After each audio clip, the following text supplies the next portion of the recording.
Good afternoon, modernism and religion students. To my comments today regarding our week 6 topic will be helpful to you.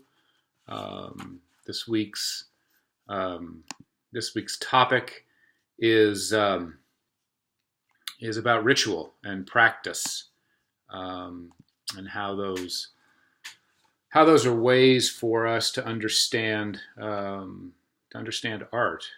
They are religious concepts, and yet they reveal something profound about how we um, understand art. And so last week, week 5, part 1 of our engagement with modern and contemporary art in more detail, we've looked at this mind and body distinction, and how we understand interiority and exteriority, how we understand thoughts and feelings and experiences, consciousness in relationship to practices in terms of, or at least in terms of the dualities of the body, heaven and earth, interior and exterior, the aspect of transcending the particular individual and reaching out either up to God, or out towards your neighbor or out towards the world is an act of transcendence. There's one aspect that I didn't mention. Um, I mentioned last week in the webcam that I should have, and that is there really are, in terms of how Luther understood our relationship to God and the world. There were 3 fundamental relationships, not just 2, and I wanted to bring your attention to this third one.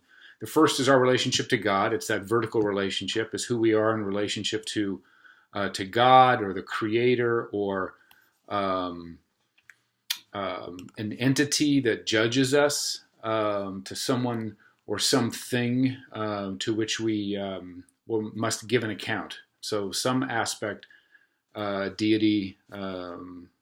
Could be tradition, could be heritage, could be our family, that functions like God, to whom we must give an account, and so who we are before the face of this judge, and then who we are before our neighbor out in the world. So we have the vertical relationship with God, we have the horizontal relationship with our neighbor or with the world, but there's another dimension, and that is who we are before ourselves.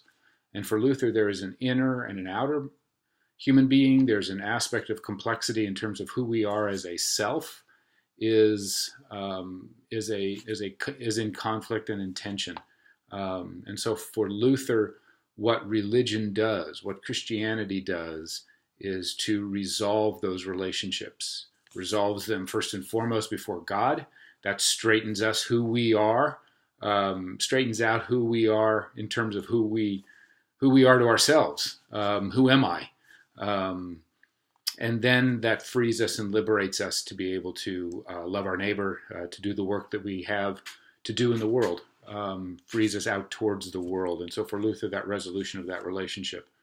Philosophers and aestheticians, critics have thought for over 200 years from the tradition of modernism, since the Enlightenment, how art is able to do that as well, how art is able to reconcile these relationships, how we understand who God is, how we understand who we are before ourselves and the development of our selfhood and personhood, and who we are in relationship to our neighbor and the world, and how the world sees us and understands us, and how we work in the world.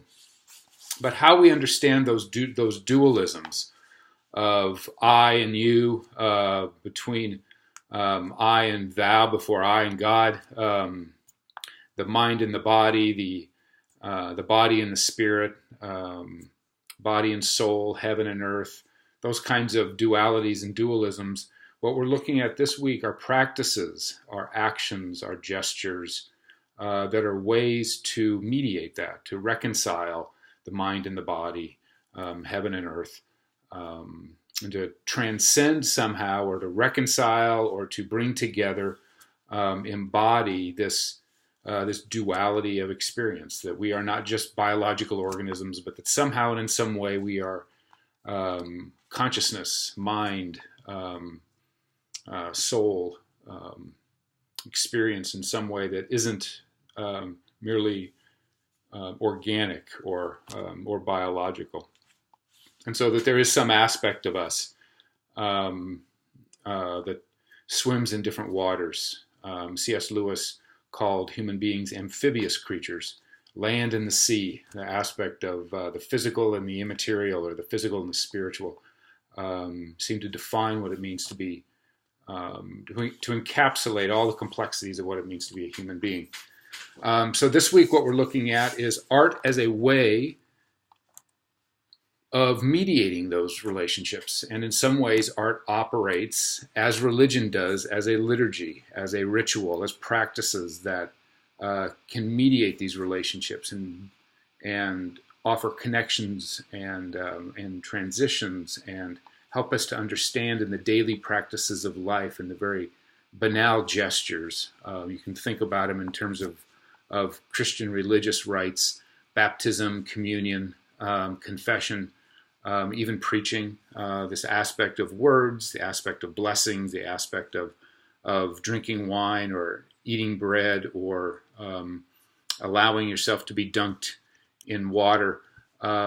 Those material things, those basic material things, are somehow transubstantiated, they are transformed, they are means or carriers by which something spiritual occurs to us or happens to us. And art often operates in the, can operate in the same way. And we talked about, a few weeks ago, we talked about Matisse and how Matisse understood that Cézanne painting as an icon, that it affirmed something in him. It gave him faith and perseverance.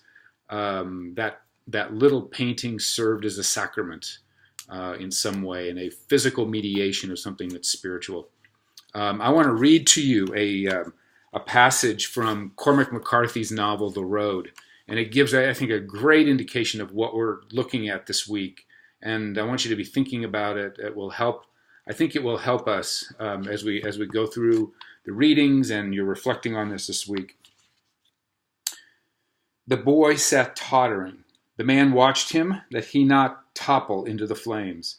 He kicked holes in the sand for the boy's hips and shoulders where he would sleep, and he sat holding him while he tousled his hair before the fire to dry it. All of this like some ancient anointing. So be it. Evoke the forms. Where you've nothing else, construct ceremonies out of the air and breathe upon them. End of quote. Those last two lines, those last two sentences, evoke the forms. Where you've nothing else, construct ceremonies out of the air and breathe upon them. Those two sentences seem to be a great description of art and the conditions of modernism, in which, in the context of modernity, traditional faith and Christianity did not seem possible, and that those rituals and ceremonies seem to be drained of any kind of meaning. And yet art exists, poetry, painting, etc. exists as a way to evoke the forms, as a way to, if nothing else, construct ceremonies out of the air. And it seems that that art is within the conditions of modernity, are doing that.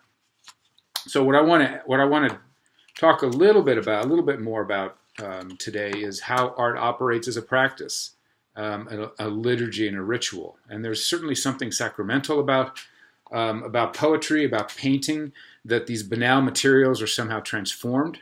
That there is a belief, that the artist believes that by working with these materials, these very simple materials, the artist Enrique Martinez Celaya, when he talks about painting and when he teaches students about painting, he reminds them never to forget that a painting is made of dirt, and the success of a painting is predicated upon the gap between what you want to do with the dirt and your ambitions for that dirt, the aspiration for that painting to do something else. But it's important for him that the students always remember that a painting is made out of dirt. And when within the context of, say, Christian ceremony, the wine is the wine. And you remember that these material objects, or these material banal means, are means by which, for the faithful, that that God is mediated, that God is present, and that aspect of for the faithful is necessary. There is something, a sense that we think that art is a lonely process and a lonely practice, and the artist is in his or her studio toiling alone. And that is only partially true. And that would be as if there is a faithful religious believer praying alone in a room, or reading sacred scripture alone in a room, or meditating alone in a room.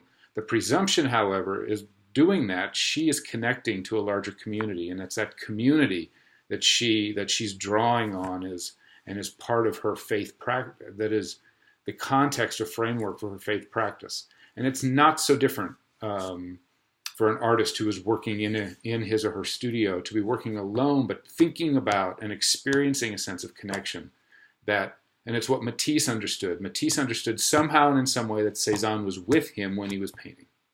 That painting mediated Cézanne's presence, just as an icon of Christ would mediate Christ's presence. For Matisse had comfort that work by Cézanne somehow conjured Cézanne's presence, and that presence was a comforting one, a challenging one, but one also that strengthened him. And so this aspect of community that the artist is, even though they're working alone, they're working within community, presupposes something quite important, and that is that there's some kind of covenantal relationship with the viewer. I think I've mentioned before that Edvard Munch had argued that what he does is paint his soul's diary, and making a painting is part of his search for truth and understanding and clarity about the world. And he hopes that his paintings will serve as a means of truth and will help the viewer as they are on their search for truth and clarity in the world. And that's important. That implies something significant, and that implies that the viewer is coming to the painting in many ways the same reasons that the painter is making it. And that presupposes a certain commonly communal, I call it a covenant of shared belief and shared faith. That pigment smeared on a scrap of fabric or a scrap of canvas is actually something more than that. It's more than the sum total of those physical materials. And so the community requires faith and belief, and that faith and belief is often, if we look at religious models, that faith and belief is often riddled with doubt and disbelief. And so part of the community structure, part of liturgy, part of ritual, part of those practices or means by which faithful who are struggling in their faith can be supported and challenged and comforted. And that is not that different than a community of artists or the art world, in which you have various structures, you have contexts in which art is, faith in art is affirmed and strengthened. And so those means by which the art world operates are means by which faith in art is maintained. One of the things that that you can be thinking about, or ways that artists will often talk about tricking themselves into believing that they're artists, or the question of whether one is an artist is something that has to be achieved and re-achieved every day. The poet Rilke, in his letters to the young poet Capus, writes about this, that the question of being an artist is a decision that one makes each day, and that it requires faith. When you look at your, when you do your readings, I have two particular essays that I added later in an email that I sent. The first email that I've sent this week for week number 6. It's an essay for an exhibition catalog that I wrote on Martina Salaya's painting called "Painting as an Ascetic Practice." And so what I'm looking at is painting as a particular means by which this religious component of religious life, that is denial, that is not self-indulgence, is worked out or mediated in the practice of Martina Salaya's painting. And then another essay I wrote regarding liturgy and aesthetics and how we understand contemporary artistic practice in a liturgical standpoint or from a liturgical framework. The idea that there are secular liturgies, that there are secular gestures, practices, etc., that take on what could be called a sacramental means by which art is affirmed. And the presumption of that is that faith in art, like faith in God, is a precarious thing. It's a vulnerable thing. It is always under attack. It is not believed by everyone. And so it needs affirmation. It needs strengthening. And you have your zealots, you have your fundamentalists, you have your ironic and cynical liberals. And so I just wanted to draw your attention to those. Also, there's a video, a short video. It's a promotional clip for Martina Celaya's project that he did in the fall of 2010 that I curated at the Cathedral Church of St. John the Divine in New York City. A film company makes this promotional video. There's a soundbite of him talking about the context of the work, and I just want you to think about, I want you to watch and experience how it's interpreted, and how an artist who's an atheist, a secular artist, understands his work in this context of this religious framework. And one of the essays that you're assigned to read this week focuses on the two projects that I organized of Martina Celaya's that focus on how do we understand this work that's very secular work, not religious, but how does it help us? How can we understand this work in the context of religious language and religious vocabulary, in particular in which he's making paintings for a church, in a religious context in which the community of belief and faith and affirmation is different. Parallel, perhaps, the structures are the same, but different. The content is different, and how those paintings are intended to operate. Martina Celaya is testing something. He's testing something about his paintings that I think is quite interesting. So I hope these comments are helpful to you, and I look forward to reading your discussion prompts and your responses. I find them to be fabulous, and I learned so much, not just about you, but about this topic that we are endeavoring to learn together. So enjoy the rest of your day. Thank you.